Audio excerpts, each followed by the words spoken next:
Okay, this is the pre-quiz last video, and this is the pinata problem. And first off, I want to address that this is a very challenging problem that I'd not seen one show up like this on an AP exam, and then it showed up on an AP exam. So I know people are like, hey, they never taught us how to do a problem like this. And the answer is, well, we've taught you how to do complements. We've taught you how to do expected values. So this is where you're going to have to be able to apply that information. And someone asked me whether or not a problem like this is going to appear on the test. And I would say there is a simpler version or a simpler problem that is similar to this that will show up on the test. So it's going to be really important that you know how to do this type of problem, because it will definitely be on your test. I don't think it's on the quiz, but it's definitely on the test. So let's get into it. So a piñata is a container filled with toys, and candy is broken open by hitting it with a stick. The drawing shows Sophia trying to break a piñata.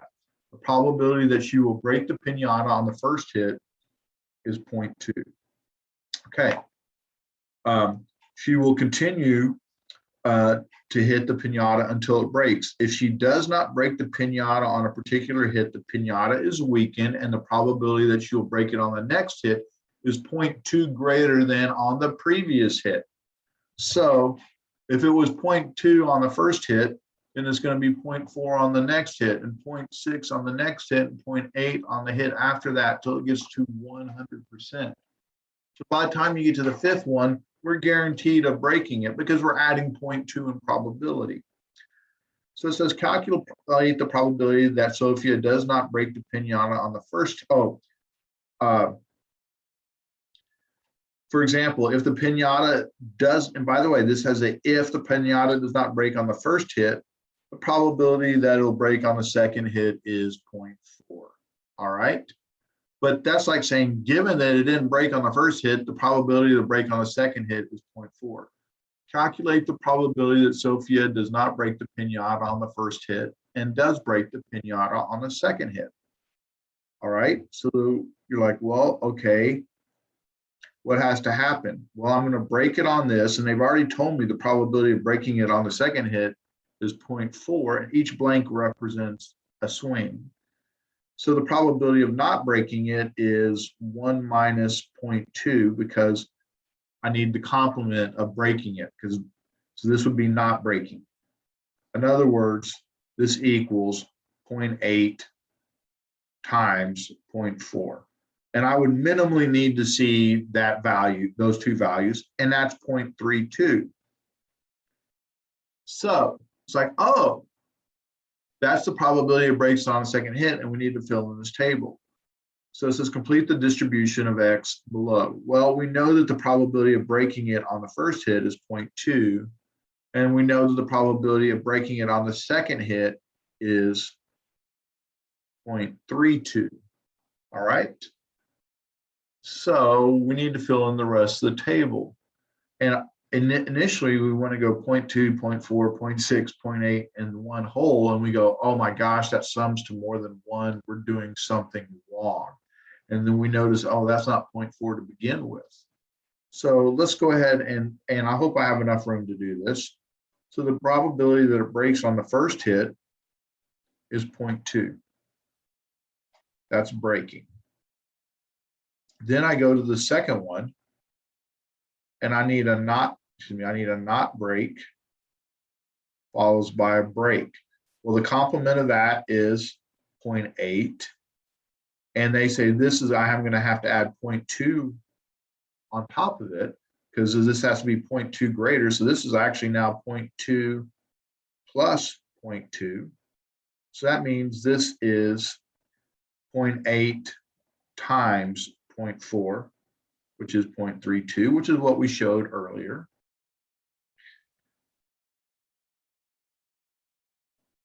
And remember, this is not break, and this is break.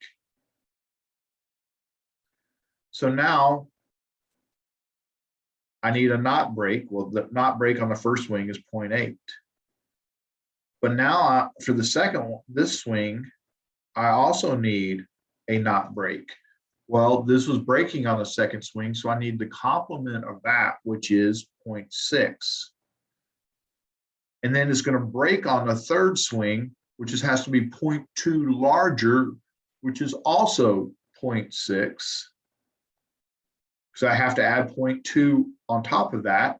And now I can go, okay, 0.8 times 0.6 times 0.6 is 0.288. Well, that's an awful number. I don't know where that came from, but that's it. So we're going to write that down for breaking it on the third swing. All right. So now we're going to the fourth swing. We know we have to break it on the fourth swing.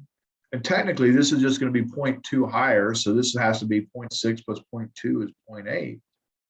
And these are not breaks. Well, not breaking it on the first swing, we still know, still 0.8. Hey, we already have that. That's good. Well, now I need the complement of breaking it. The complement of breaking it is not breaking it. So that's 1 minus that. So this is 0.4. So now I can multiply those values. 0.8 times 0.6 times 0.4 times 0.8 is 0.1536.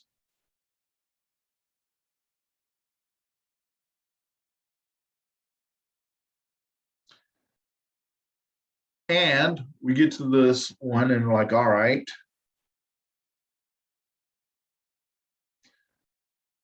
we know we have to break on the last one.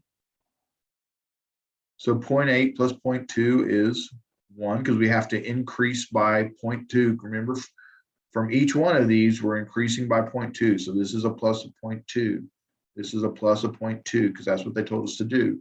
And the rest of these are not breaks. Now, the good news is this is a not break of 0.8. We already have this not break. Oops. 0.6. And we already have this not break.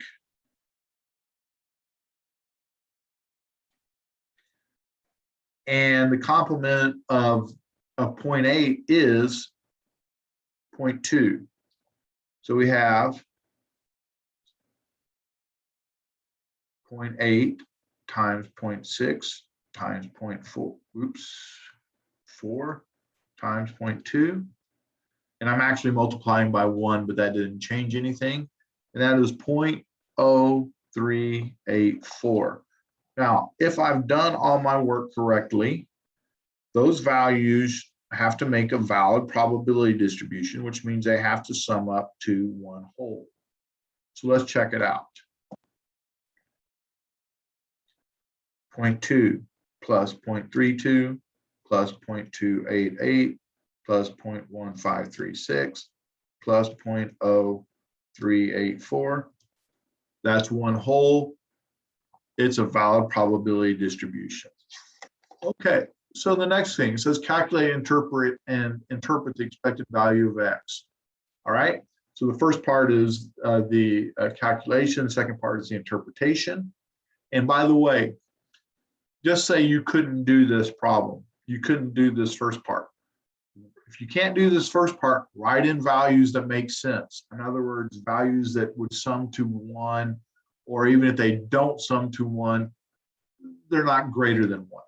And so we go, all right, that way you can use that information.